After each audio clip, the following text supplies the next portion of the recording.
What's up, guys? Welcome back to another episode on Proven Power Cycles. For those who don't know me, my name is Eric and I'm the tuner here. They already know it's coming. We got Daryl and then we got Lewis over here. So today, guys, we have this beautiful 2011 GSX-R1000. This ain't no regular thing. I came for the ring, you know what I mean. I shoot my shot and it's clean. This for my city, yeah, this for my team. If you talking and talking me nice, I play with all of my life. You see my name in the lights, better get right, I'm champion. All right, so on this bike, I have tuned this bike years ago. I think it was like 4 years ago when I was talking to the owner. I can't exactly remember. I remembered him, but I just couldn't remember when I actually tuned this bike or what it made power-wise or anything. I have no idea. I cannot remember. But what I want to show you guys today is the difference between pump gas and E85. I know it's still a pretty common topic. I know there's a lot of roll racers out there, which this is kind of what this guy does, is roll racing, which we're going to help him out a little bit, kind of get the bike set up a little bit better for roll racing. But that's primarily what he does, and I know a lot of the roll race guys, they're looking for that that kind of race fuel, if you will, that it's not breaking the bank like MR12. MR12 is stupid expensive. It's like $185 to $200 on average is what the cost is around here. And E85 instead is like, I don't know, $3 a gallon. This guy, this particular customer, he's got a full M4 exhaust, got the 3D chain and sprocket with the aluminum rear vortex sprocket with an EK 3D gold chain. And I believe he's on a Sprint P08 air filter. I couldn't remember exactly the setup in the air box, but he's on an air filter, aftermarket air filter, okay?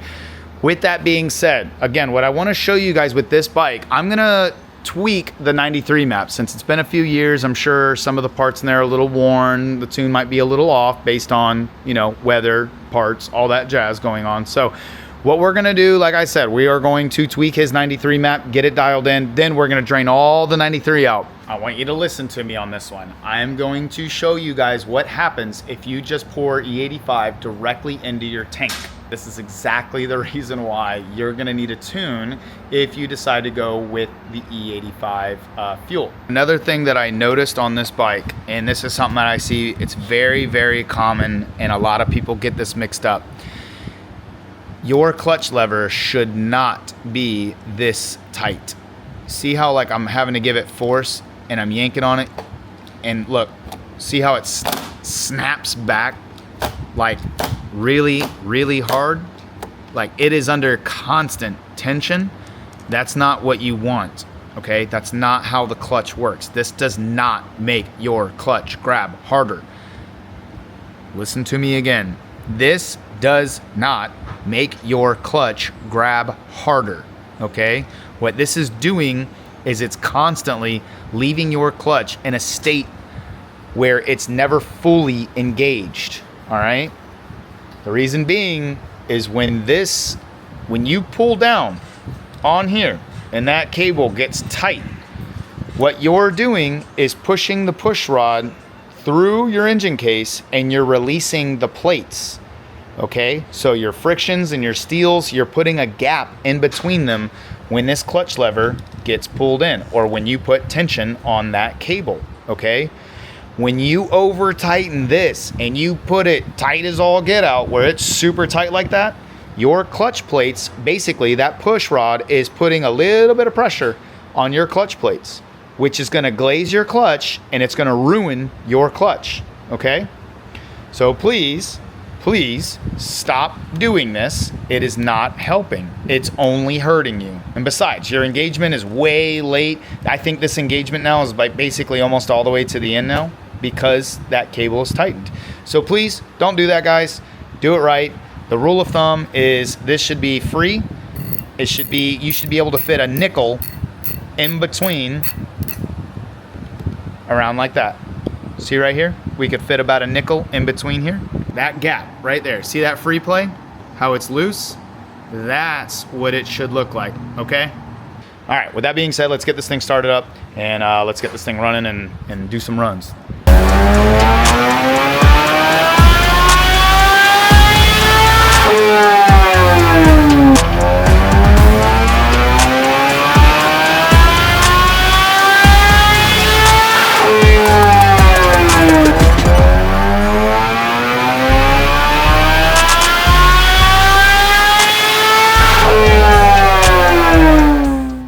So we did find his old graph in the dyno here, and it was 168 is what it laid out last time. So clearly he's taking care of the bike, because we just laid out 169, almost 170 now. So I tuned this on September 18th, 2023, and now we're a year and 2 months later, and look how close everything looks. AFR, pretty similar. Except for here, we had a little rich spot. Now it's a little on the leaner side, little lean pocket here, and then it came back down exactly like it did last time too. So very, very similar. And look at the curve, almost like the exact same curve through and through. So if that doesn't show a testament though, how clean everything is, I'll take that. Especially with some weather changes and stuff, and that parts are wearing out, things like that, I'll take this. He's clearly taking care of the bike. He's clearly doing everything he's supposed to be doing. The maintenance is done, and that's the reason why this graph looks so similar as well than it did last time when he was here a year ago. Even though he's racing it, even though he's beating the bricks out of it, it's still putting identical numbers down because he's absolutely taking care of this bike. We just got done draining the 93 pump gas out, and we filled it up with E85. So now I've already made an E85 map, or at least a quote-unquote a base map here for the E85 stuff. Now we're not going to start it on that map. I'm going to show you what happens if you guys put E85 in your bike with a pump gas map, even with a tuned map, pump gas map.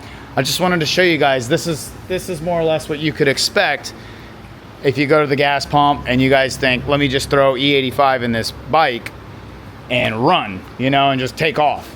I get this question asked a lot. Do I need to tune if I run E85? The answer is absolutely.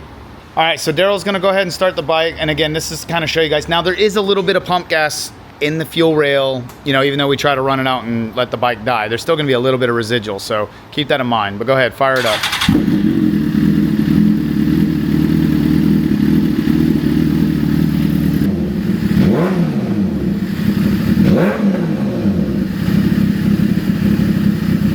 AFRs are hella lean. It's getting through the system. So notice the idle now. You hear the idle, how the idle's kind of getting lower and like a little bit more.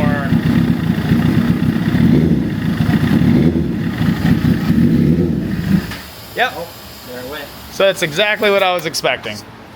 Because the very first time I ever did this, I put E85 in. I made it. Taking those revs the last couple times, it was just like. Yeah, it wasn't taking it. Yeah.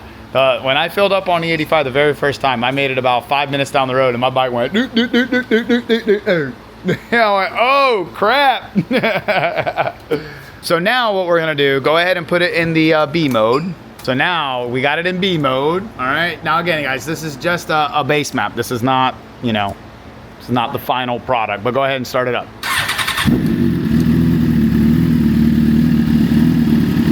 So give it a couple of revs, give it some throttle. Much better, right? Yeah. Way smoother. Yeah. But like I said, that's a base map. What we're gonna do now, I'm gonna run through it, I'm gonna drive it for a little bit, start kind of mapping this bike out, start kind of slowly building up this map again, just like I do with all my pump gas maps. And then we're gonna get you guys some numbers here in just a little bit.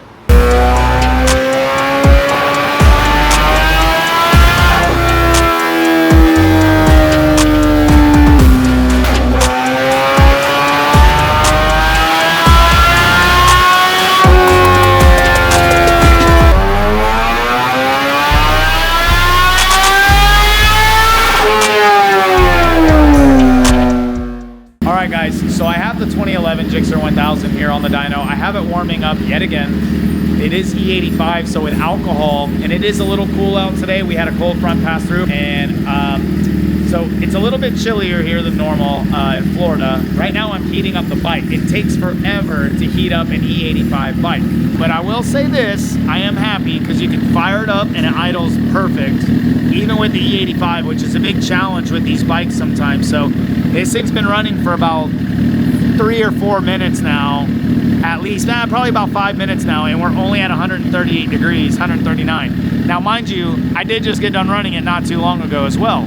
So the E85 really cools down your bike. That alcohol content keeps this thing running cool for a lot longer than pump gas. Right now we're at 175, almost 176 on E85. It's a beautiful, beautiful curve. We're getting some fluctuations in the air-fuel ratio with the temperature, obviously, but all in all, it's a nice, safe tune. I'm really liking it. It's a little bit on the rich side, which I'm okay with. It's also cold out right now, so I'm all right with it being a little bit on the rich side. Get it kind of ready for those hotter months, but all in all, guys, it's coming out really well, but we're having a funky issue. We're having a really weird issue in 5th and 6th gear. So randomly, the bike will just lean way out, spit, sputters. It's doing all this crazy stuff in 5th and 6th gear, but it does not do it 1st through 4th. 1st through 4th is a dream.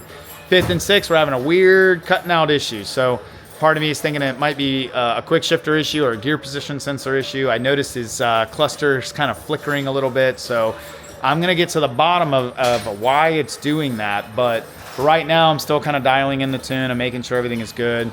I don't think it's a fuel pump or anything like that, because if it were a fuel pump, we'd be seeing these signs a little bit earlier in the power, like in 3rd and 4th gear. We'd kind of start to see symptoms of the bike leaning out, and it doesn't do that. Even in partial throttle, even at light throttle in 5th and 6th gear, it's acting crazy. Almost like we're on a pump gas map, not the E85 map. So it's very, very strange.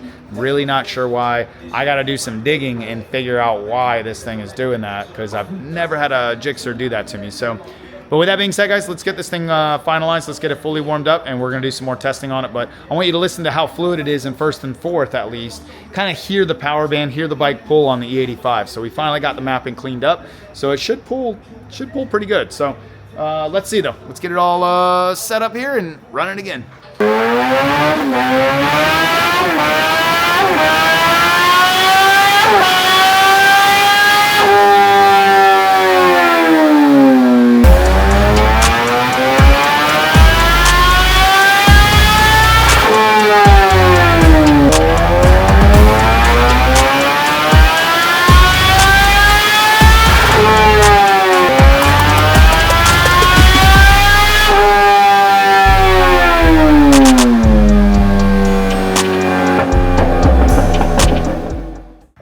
Guys, so we've been having this weird 5th and 6th gear issue with the bike cutting out, and just recently I just did a couple of 4th gear pulls, and we're having a very similar issue where the bike's kind of doing some weird leaning out things. So what we're gonna do, I kind of made this contraption a long time ago. This is a fuel pressure tester kit that I made, real basic. It just has a gauge on it, some 3/8 hose and fuel line, and so we can monitor the fuel pressure as we drive the bike. So what we're gonna do right now, we're gonna fire the bike up, and Daryl's gonna monitor the pressure gauge while we're gonna run the bike in 5th gear. We're gonna see if we have a fuel pump issue, is what we're kind of trying to figure out. We're just trying to see if we have some kind of blockage in the fueling system. So let's fire it up. Let me get it all ready.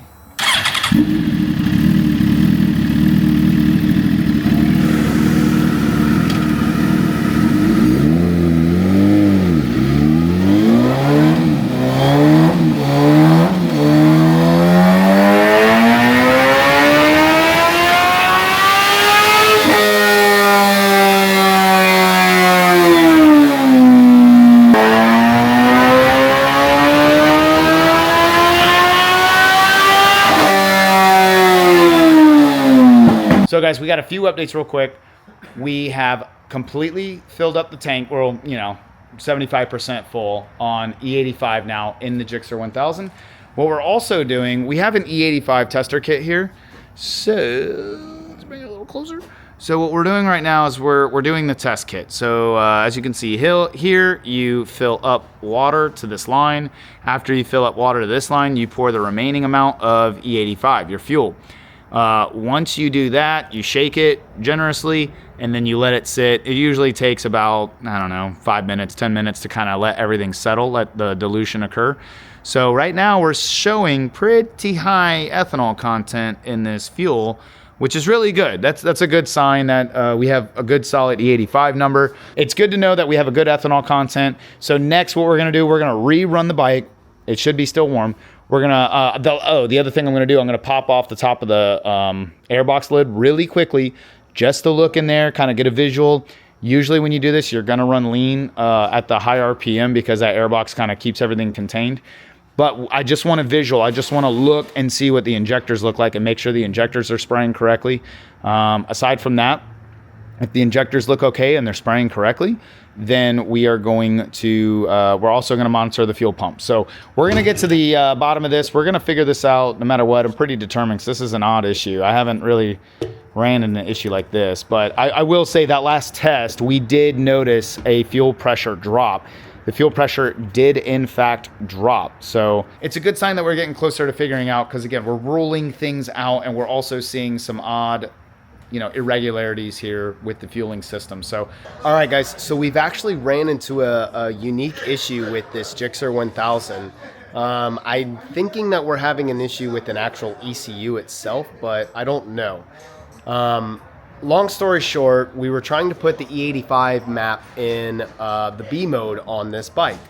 Well, after putting everything in there, getting it dialed in, we got it figured out and we got it tuned. But the problem is every time we would go into 5th gear, all of a sudden the bike would just freak out. It would act crazy. It would just buck. It would run lean. All these crazy symptoms. And after going back and forth, trying to diagnose the bike, he was having a gear positioning issue. With the sensor rather, he was having a fuel pump issue where the fuel pressure would just drop off ever so slightly. We were having these weird little anomalies. So we went through the bike like we normally do. We've replaced the gear positioning sensor, and then we also went ahead and replaced the fuel pump assembly, giving him a new fuel pump, right? From factory, from Suzuki. So we tried it again, and still we were having issues with the B mode. So we decided to go ahead and wipe everything clean and start from scratch. So we started from scratch, and now we've got the A mode on his E85 map. And we just wanted to go ahead. We finally got everything dialed in again. I've finished putting the last map in this bike, but all in all, it's good to go. All I made was a small little correction for the full throttle mapping. And so we're going to go ahead and get the bike all dressed back up. We're going to wipe it all down, get it cleaned up, and get it ready for this customer. But with that being said, I wanted to go ahead and we're going to go over the graphs here in just a little bit to kind of show you guys what the differences are between the E85 mapping and a pump gas map. Okay. Now with E85, I've messed with E85 quite a bit over the years. It is an alcohol-based fuel. It is not gasoline. That's one of the primary differences between pump gas, 93 octane, and E85. With that being said, the energy that it takes to ignite the E85, the alcohol, versus the pump gas is considerably more. And so it consumes a lot more fuel to get that stoichiometric or to get that AFR where you really need it to be. It takes a considerable amount more volume of that fuel versus pump gas. There's a lot of extra demand on the fueling system to be able to run E85. Now, the question I get the most is can you tune E85 with a stock fuel system on a motorcycle? And the question is yes, or the answer is yes, rather. The answer is that you can do it. You are pushing the snot out of the stock system. I'm not going to sugarcoat it. We are pushing it to its brink, but at the end of the day, it is possible and we can do it, and it still will ride okay. You just have to make sure that everything is in tip-top shape, okay? We've cleaned these injectors, and again, we've swapped out this fuel pump assembly, so everything is like brand new now on this bike, and it's running great now. So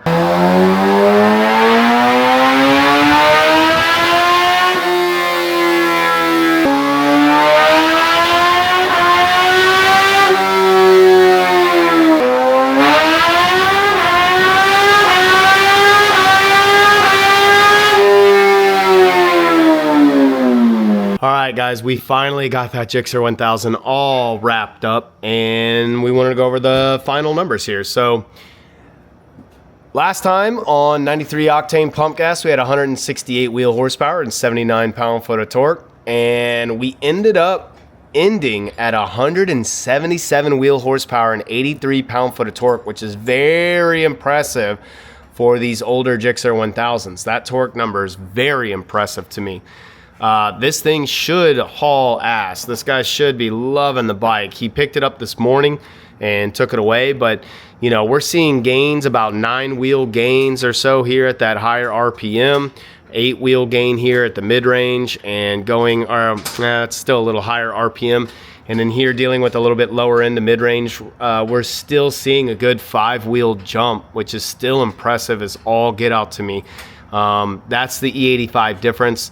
It's very similar as far as like MR12 goes and whatnot. It's very similar to that, but it's a little bit different because it is an alcohol-based fuel. It's not gasoline-based like we talked about earlier in the video.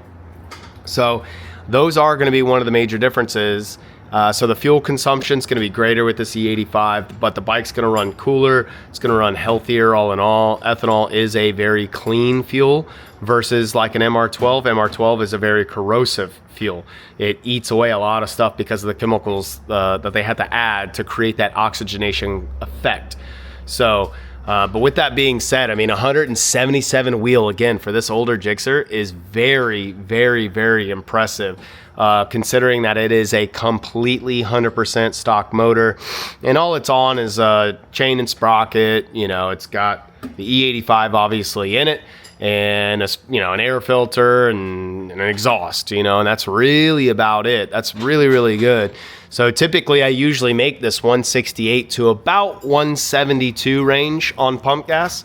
That's about the range that I normally make on pump. And then from there, we kind of go from there. You know, we usually make upper 170s, low 180s on a fuel like an MR12 or an E85 like you're seeing here now. So, but I really hope you guys enjoyed this video. I hope you guys learned some stuff on this video. If you can, please comment down below, like, subscribe to the channel if you haven't done so already. We really appreciate that. Your support means a lot to us. The channel's growing greatly thanks to you guys. But tell me down below what you guys think about E85. Tell me if you would rather use E85 or MR12 and why you would pick, what fuel you would pick. I'm always very curious because there's pros and cons to MR12 and to E85. There's some good things about E85, and there's some bad things about E85 that obviously, you know, that we don't like or we do like. So we want to hear from you guys though, and tell me what you think about the type of fuel that we used and the type of fuel that we tuned on this time. So, but with that being said, thank you guys again. We really appreciate the views. We really appreciate your support. This video took a while to make. It was a lot of work involved on this video. So, but if you guys could, please like and subscribe to the channel if you could, and it would go a long way with us. So, but with that being said, we hope you had a great holiday. We'll look forward to seeing you guys on another episode.